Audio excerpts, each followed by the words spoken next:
Assalamualaikum warahmatullahi wabarakatuh. Bismillahirrahmanirrahim. Rabbi shrah li sadri wa yassir li amri wa hlul 'uqdatam min lisani yafqahu qawli. Allahumma shalli wa sallim wa barik ala habibika Mustafa Muhammadin wa ala alihi wa sahbihi asma'in. Nama ba'du. Ingkang sangat kula hormati Ki Haji Agus Maksum Fatoni sedanten jamaah Hikam ingkang kula hormati. Iki kula boten ngertos acara napa. Iki acara napa niki?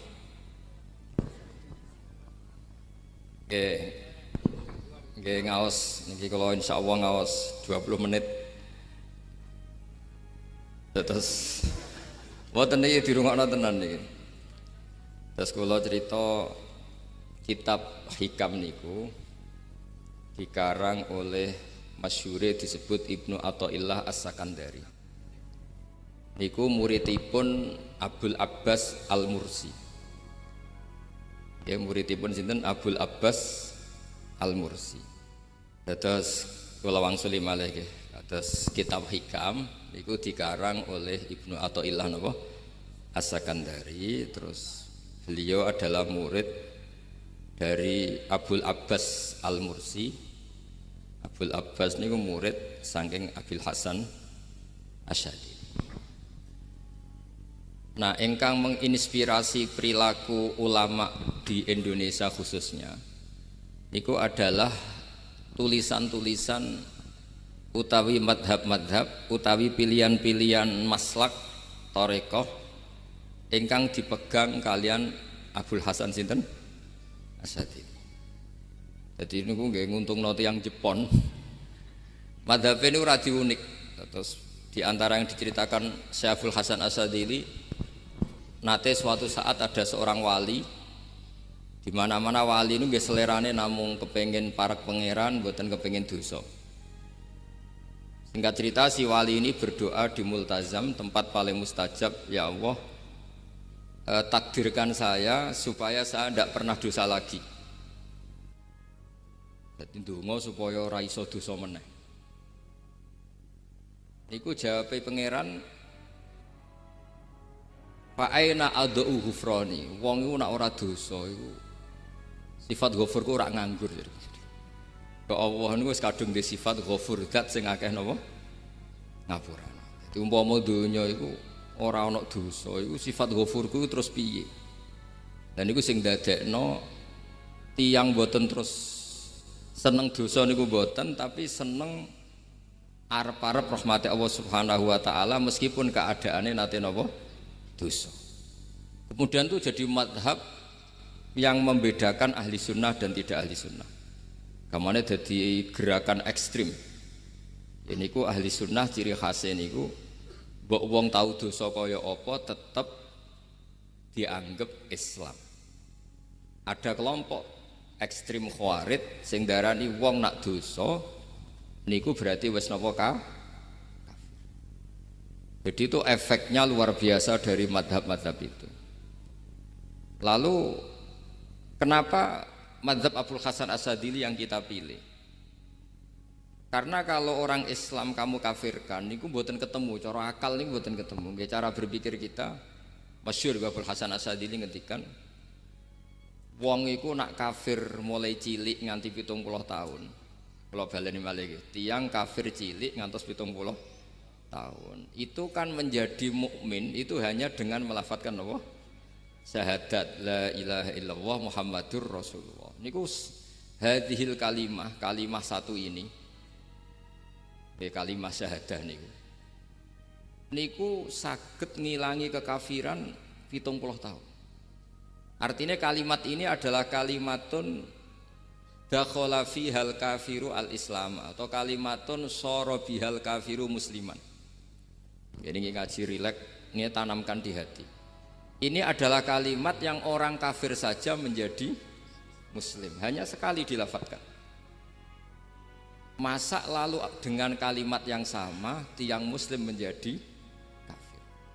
Ini pun buatan ketemu akal. Makanya madhab takfiri, madhab gampang mengkafirkan orang itu jelas madhab yang enggak ada rujukannya sama sekali, enggak ada pegangan ilmiahnya sama sekali. Wong kafir wae dadi Islam, mosok wong Islam dadi kafir. Mau perkara tahlilan ning kuburan.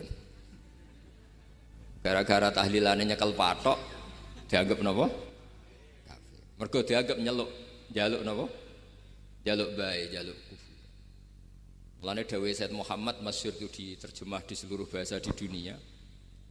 Wong-wong sing ngafirno iku mbok yo sekali-kali nginceng. Nginceng iku ngrungokno. Lho kula nu sampean tahlil iku yo ora seneng. Kadang sing tahlil iku yo rada kurang ajar. Kula niku yang ben nak mati, nak sing tahlil nang Jepun ora seneng. Mergo yo rada sombong lah wong tahlil iku yo kadang rada sombong. Misale ngaten, kula kiyaine jenengan. Dongane ngene, ya Allah, ini guru saya. Ingkana muhsinan fazid fi ihsani. Kalau dia baik, itu ya tambahlah kebaikannya. Mosok murid muni gurune baik itu kalau itu kan ngenyak uang. Ini soleh-soleh permanen dianggap napa. Jadi dungane itu ngeper ingkana muhsinan fazid fisa. Wa ingkana musian fatajawas anhu misalnya kalau dia orang buruk, kalau beliau orang buruk yang kau maafkan. Maka orang-orang di luar sana yang mengatakan andekan tahlil itu baik pasti dilakukan sahabat. Itu logika yang keliru. Sahabat gak mungkin kan nahlili Kanjeng Nabi ngendikan ingkana musinan. Sido kafir ngoten iki mboten. Lah wong Kanjeng Nabi kok apike di ngendikano ingkana ini kok kafir. Wong Nabi kok ingkana andai. Saiki pertanyaannya gini. Kita sebagai kiai, sebagai guru iku murid nak tahlil ya rada kurang ajar sithik. Wong gurune kok diomongno ingkana musinan ambek ingkana musia.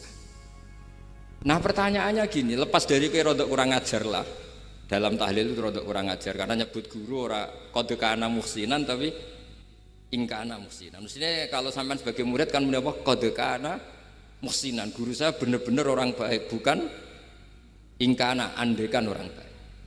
Tapi ada satu kepastian bahwa ini tidak minta sama mayit. Jadi tujuan kalau kita minta mayat itu salah sama sekali. Wong kita datang ke kuburan malah memintakan ampunan untuk mayit. Kok iso darani njaluk iku piye? Ya mergo mau didelok kok adoh, ketoke ngatong ya berarti njaluk. Lah ya wong fatwa kok mau berdasar inceng-incengan kok adoh niku.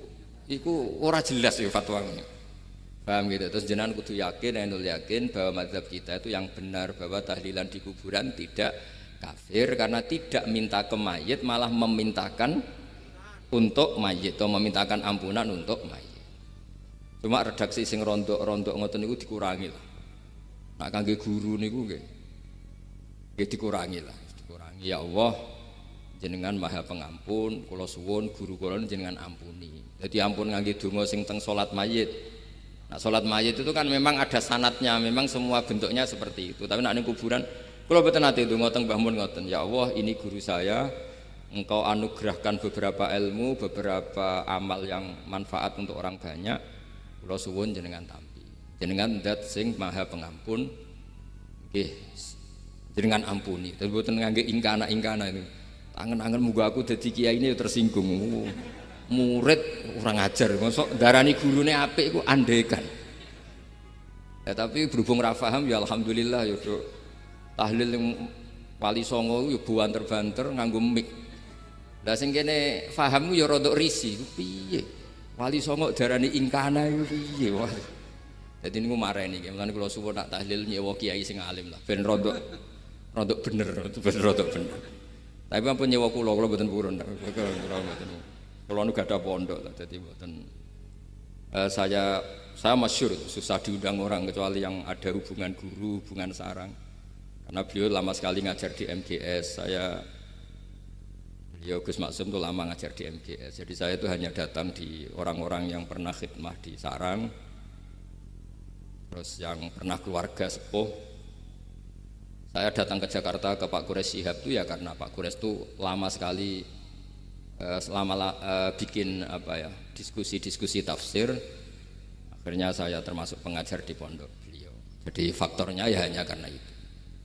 Bukan yang lain. Terus kula suwun nggih, jenengan kedah yakin kalau faham takfiri yang memudahkan mengkafirkan orang lain itu faham yang salah. Karena itu bahaya. Terus bahaya kedua secara fikih. Secara fikih itu nanti repot. Kalau nanti di salah satu seminar itu sudah mau zuhur, ketemu satu narasumber yang gampang mengkafirkan orang. Itu separuh masjid, kebetulan mereka banyak yang bisa ngaji itu terus gak sholat zuhur. Gak sholat zuhur. Tanya sama mereka, lu kok gak sholat zuhur ini sudah masuk waktu? Kan sholat hanya wajib untuk orang muslim, kita akan kafir. Ya karena dikafirkan tadi kan, kalau bid'ah kan dikafirkan. Akhirnya sing gak kafir, sholat. Efek dari mazhab itu panjang. Kalau betul faham mereka itu betul, berarti yang sudah kafir, orang kafir itu wajib sholat enggak kan? Itu malah panjang kan, karena terus menjadikan orang Islam tidak nopo, tidak sholat. Nanti ke masjid tidak boleh, orang kafir nggak boleh masuk masjid. Itu efek fikihnya panjang. Jadi kalau suwon mazhab Abil Hasan apa Asyadzili niku dipegang. Nah itu madhab beliau itu implementasinya di teng kitab Hikam nih. Karena Hikam itu putu murid yang paling bisa mengimplementasikan, menjelaskan cara pandang madhab Abul Hasan apa Asyadzili sing dados thariqah napa Syadziliyah. Terus ketiga, itu cara pandang itu detail itu jelimet. Mesti sampean ora kepikiran. Misalnya begini. Ketika ada orang salah jenengan marah, itu sebenarnya karena salahnya apa karena hal yang lain? Normalnya orang itu berpikir karena salahnya, itu keliru cara Abul Hasan Asyadzili. Pasti kamu marah itu karena ada hal lain. Misalnya kayak pembantu, elek, keriting, mecahno gelas, mesti langsung gua ngamuk. Alasannya mecahno gelas. Tapi nek sing mecahno iku wong ayu, kowe iso ngamuk. Kowe iso ngamuk wong ayu. Mecahno gelas lah. Kok gelas lemari, rasa gelas. Sama, kamu janjian sama orang, wongnya nyulayani janji, mesti mbok maki-maki. Katanya jam 10 kok udah datang gini-gini. Nah, tapi kalau yang terlambat itu wong sing ngutangi kowe iso ngamuk orang sing ngutangi kowe. Atau sing terlambat itu komandannya, atasan kamu, atau kiainya. Artinya gini, ketika kamu marah atas nama terlambat, itu sebetulnya karena terlambat atau karena hal lain.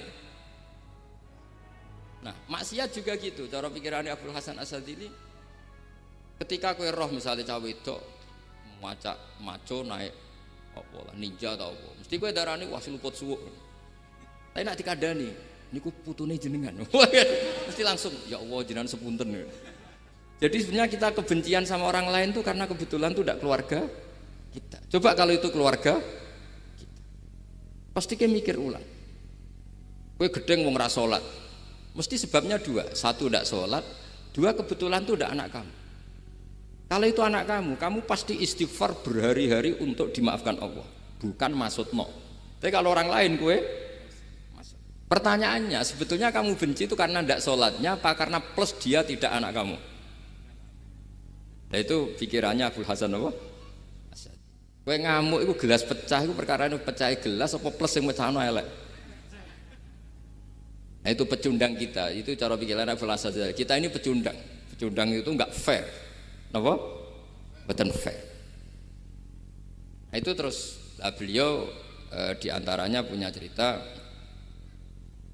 Nabi Ibrahim itu pernah diangkat ke Allah di alam malakut. Di alam malakut kemudian ini ada di kitab Hikam juz 2 halaman 4 yang di bab ini yang saya baca. Ini cerita terakhir nih, bantu pun sampai tak ngaji suwi-suwi ra mesti paham, aduk sediluk. Nak sediluk kan dia alasan, kenapa ora paham? Salah Gus Pak ngulangi sediluk.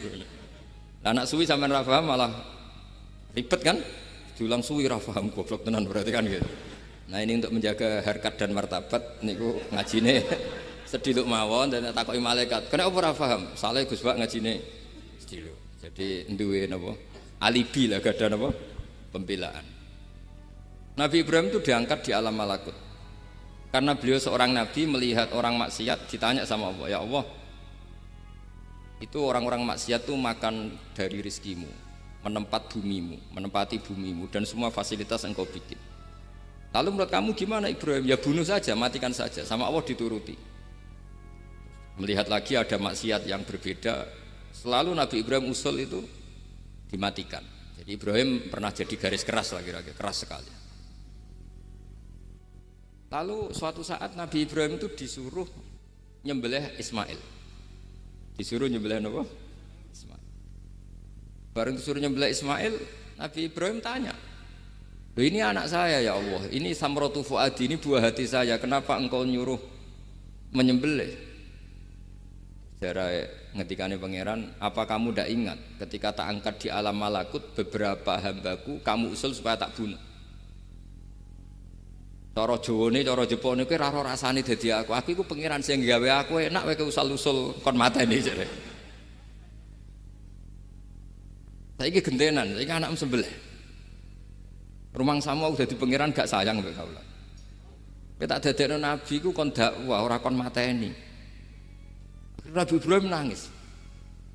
Nah inilah perbandingan bagi kita. Sebenarnya saat kita benci maksiat, itu sebetulnya di hati kita itu tidak hanya maksiat. Kita ada dak fairnya. Plus itu dak orang yang terkait dengan kita. Jika misalnya mau wangkel, misalnya penyanyi sing piye mau wangkel. Suatu saat penyanyi ku WA kuwe, "Mas aku ya gelem dadi bojomu, ilang mangkelmu." Jadi pecundang, kita ini sebetulnya pecundang. Nah, syukur-syukur memang makom kamu sudah tinggi. Memang benar-benar benci karena maksiat. Paribasane wayu gelem mbok rabi tetap mangkel. Tapi saya tidak yakin. Soleh-soleh seperti ini imannya sampai seperti itu tidak yakin. Dan saya kalau yakin begitu berarti keyakinan salah itu salah dan bodoh itu, karena itu enggak terbukti. Makanya ini kitab baru kalian kitab hikam, karena ini acara ngaji hikam kula waos. Sedikit mawon kula waos ini jawabannya Nabi Ibrahim ketika disuruh nyembelih Ismail teng halaman 4 juz 2.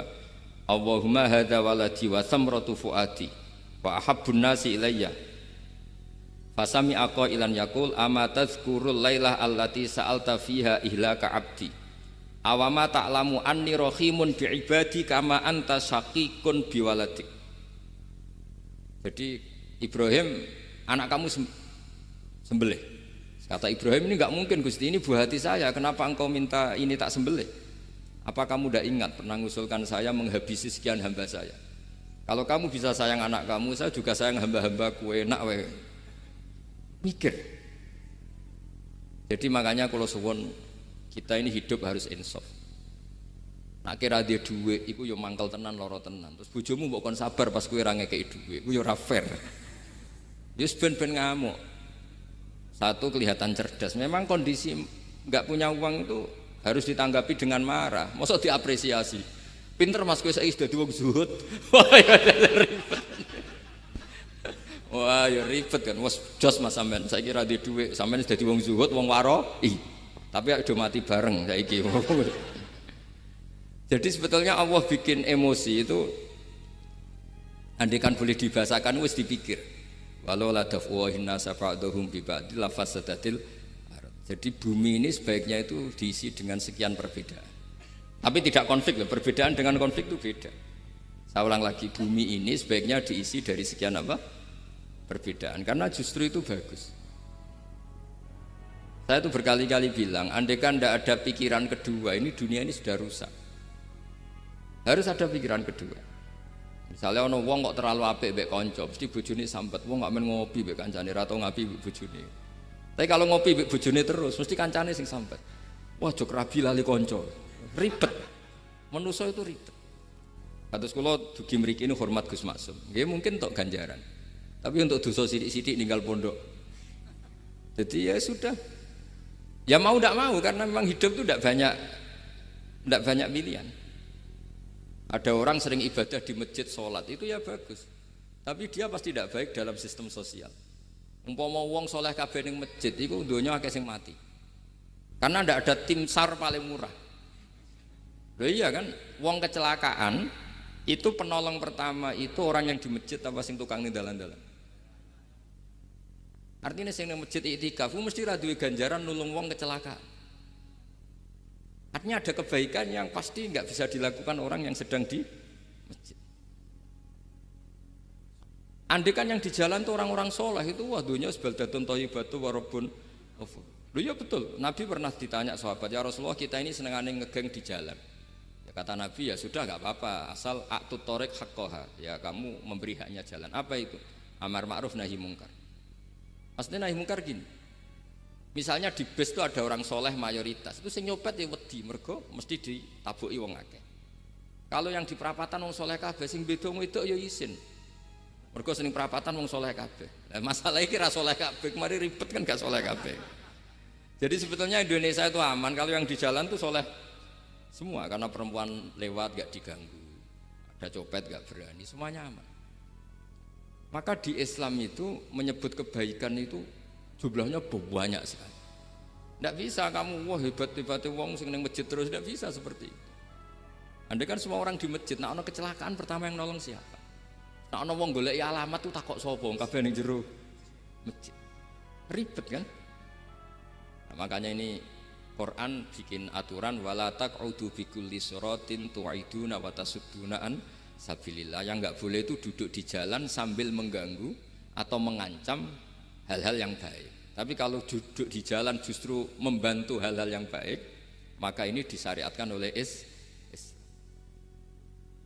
Jadi ini kita harus mulai mikir ya. Jadi walhasil ngendikane kitab hikam, bayangkan yang maksiat itu anak kamu, istri kamu. Pilihan kamu itu memaafkan dan minta dimaafkan oleh Allah. Tapi ketika orang lain kamu minta supaya dilaknati Allah, ini tidak fair. Jika kita diajari guru-guru kalau minta ampun ighfirli wali walidayya wali jami'il muslimina wal muslimat. Masih dikata wali jami'il muslimina wal muslimat wal mu'minina wal mu'minat. Itu filosofi yang luar biasa, kata jami, semuanya ya Allah engkau maafkan. Bukan keluarga saya tok, siapapun yang berkontribusi terhadap Islam ini engkau maafkan. Begitu juga di muqaddimah khutbah kula suwun harus ditradisikan wala alihi wa sahbihi ajmain. Kata ajmain ini kata pembeda. Mungkin orang baca hanya rutin, tapi kita yang nekuni ilmu, ajmain ini kata kunci. Fa inna ahlas syiah akramu sahabiyan wa ahanu sahabiyan akhir. Tradisi madhab Syiah itu apa? Ada sahabat yang begitu dimulia-muliakan berlebihan kayak Sayyidina Ali, dan ada yang dihinakan kayak Abu Bakar dan Umar. Lalu pembedanya dengan ahli sunnah apa? Kita menghormati sahabat wa sahbihi ajmain. Jadi hadhil kalimah kalimatun fariqah. Ini kalimah pembeda. Jadi ajmain mboten kalimah rutin terus ono jimate ono kasiate niku mboten. Kita maklumatkan ke seluruh dunia bahwa mazhab ahli sunnah ditandai dengan wa ala alihi wa sahbihi ajma'in. Mane dawe Mbah Hasyim wa nukrimu ahlal bait wa nukrimu jami'a ashabar Rasulillah sallallahu alaihi wasallam. Jadi wa nukrimu jami'a ashabi Rasulillah sallallahu alaihi wasallam. Ciri utama mazhab ahli sunnah apa? Menghormati keluarganya Nabi dan menghormati seluruh, ada kalimat apa? Seluruh sahabat. Jadi kata ajma'in itu kalimatun fariqah atau kalimatul fasl, kalimat yang membedakan mana madhab Syiah dan madhab ahli sunnah napa? Itu kalau jenengan ngaji teng Gus Maksum napa teng Kiai Haji Maksum, di antara madhabnya sinten? Nabi Ibrahim yang diceritakan Abul Hasan napa? Asyadili, kebencian kepada maksiat, kita semua pasti benci maksiat. Tapi gak fair kan, yang satu kamu laknati, yang satu kamu doakan. Ujung-ujungnya apa? Ada unsur hadun nafsi. Kalau yang terkait dengan jenengan mbok dongakno di sepuro, nah yang enggak ada terkait mbok pasutno. Ini kan tidak fair, padahal sama-sama apa? Maksiat. Kalau suwun polemik tentang ketentuan gimana hukumnya ziarah kubur, ya hukumnya baik karena mendoakan atau memintakan ampun untuk yang mati, bukan meminta sama yang Dawi Sayyid Muhammad kena ora percaya rungokno. Wong didelok kok ado pancen ya ngeri kan. Patoke diusap-usap. Bariku ndonga, delok kok ado kan iku njaluk kuburan. Padahal mayite ngeluh. Ngeluhe perkara mau. Kadang nek sing kiyaine rapati iso ngaji wamen ingkana. Wali kok diarani napa? Ya Allah, jika mayit ini, andekan mayit ini baik, maka dan andekan tidak, lu cara kowe dadi mayite. Bocah ora jelas itu. Mayit. Nah, makanya ini cobalah kalau sholat jenazah tidak apa-apa doa itu karena sanatnya seperti itu. Kalau doa guru ya diatur-atur yang baik lah, langsung mawon ya ghafiratunu wal khotiat gini-gini. Saya mohon beliau amal baiknya jangan terima, amal buruknya jangan ampuni, karena guru juga manusia tidak nabi. Boten terus apa? Pakai apa? Pakai apa? Ingkana. Oh, apa? Kita beruk. Nah, mulanya itu setelah peristiwa ini Nabi Ibrahim menghentikan faman tabi'ani fa innahu minni wa man asoni fa innaka ghafurur rahim. Ya Allah, orang yang ikut saya ya pasti bagian dari saya. Artinya harus berhak mendapat syafaat. Tapi orang yang sedang tidak taat sama saya, kula suwun beri hak untuk tobat.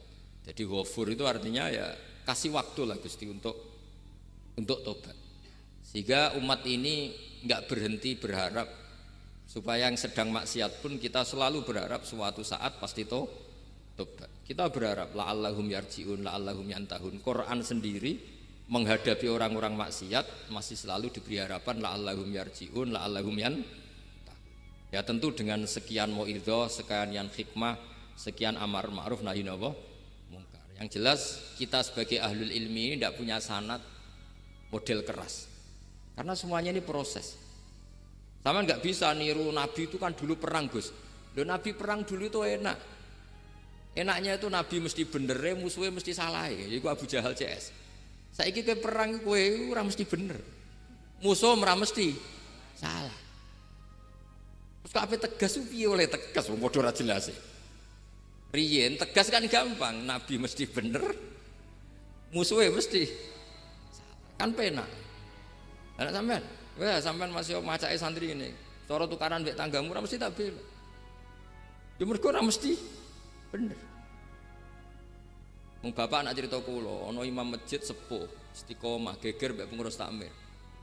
Kadang bener sing canom-nom. Kaya imam masjid sing sepuh iku ndekne wong paling sepuh kudu dadi imam terus jare bapak.